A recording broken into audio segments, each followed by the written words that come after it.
Several thousand people rallied at the Naval Air Station with American flags in hand and signs in support of our military. America! Love it or leave it! America! Love it or leave it! This speaks loud and clear that the people of Corpus Christi do not stand for hate, something people believe is the exact opposite of what the Westboro Baptist Church in Kansas believe. They stand for hate, hate rhetoric, and hate ideology, and that's not something that's synonymous with religion. According to the church website, GodHatesFags.com, they claim the military has declared war on the church and that the Navy helicopter crash that happened a few weeks ago was caused by the wrath of God. A link on their website also reads, "Thank God for Navy copter crash in Texas, killing 3. One woman whose husband died in Afghanistan says she's disgusted with the church and how they're using their freedom of speech to spread lies. My husband, these soldiers are dying for this freedom so they can do this, and they're using it poorly. It's just a load of crap. That's all they are. They're dirt. Now, there was a little confusion at the rally. A group of students carrying anti-war signs were mistaken for the Westboro group.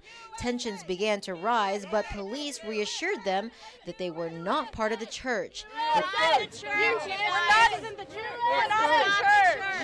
There were rumors around town of the group being here, but there were no signs of them at the rally. Last year, the group said they would picket the funeral of a local fallen soldier, but never showed up. America, love it or leave it. Self-explanatory. If you don't love us, leave us. We'll be fine without you, WBC. This may look pretty bad, but Robert Davis of Rockport says it's not the first time his front yard has been underwater, and he doesn't expect it to be the last. This is probably about the third or fourth time it's flooded like this. That's why these houses are elevated, because you're going to get water. This doesn't bother me. Although they were spared from Hurricane Ike's high winds and heavy rain, residents of Rockport and neighboring cities are experiencing coastal flooding that could linger for days or even longer. I'm actually walking down Water Street here in Rockport, and from the looks of it, it really lived up to its name. Now, the shoreline for Aransas Bay is about 50 yards in that direction on a normal day, but with the storm surge, the water washed up onto the roadway here. Now, people expect the roads around here to be flooded for the next few days, but say they really caught a break with Hurricane Ike. I'm glad we weren't hit with what we thought we was going to get.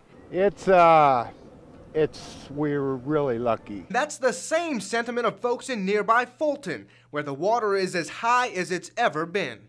This is Fulton Harbor. Normally the marina is full, but people move their boats to safer ground expecting a pretty bad storm surge, and that's just what they got. This is actually a wharf that's normally a few feet above the water, and now it's completely submerged. Folks here say they've never seen anything like this before.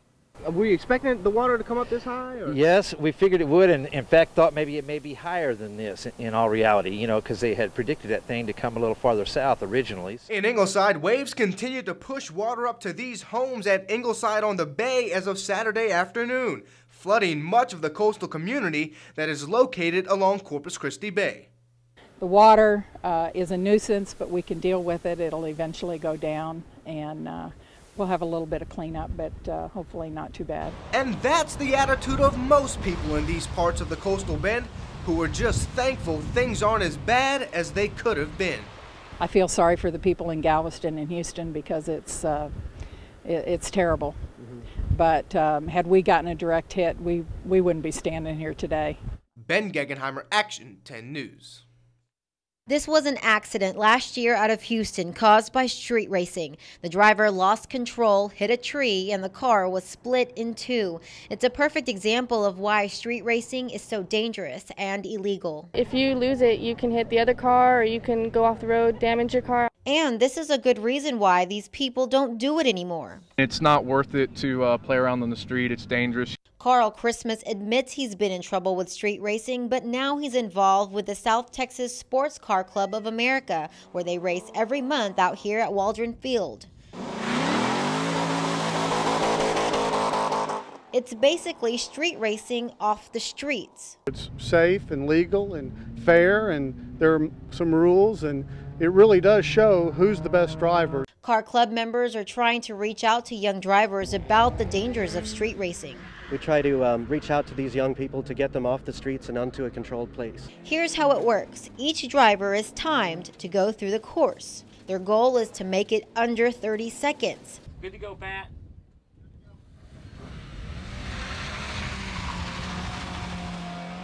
It looked like such a rush, I had to try it. Okay, this is supposed to be pretty quick, about 30 seconds, right? Right. All right, so if I'm not back in about 30 seconds, Gabe, you got the weekend show. Let's go.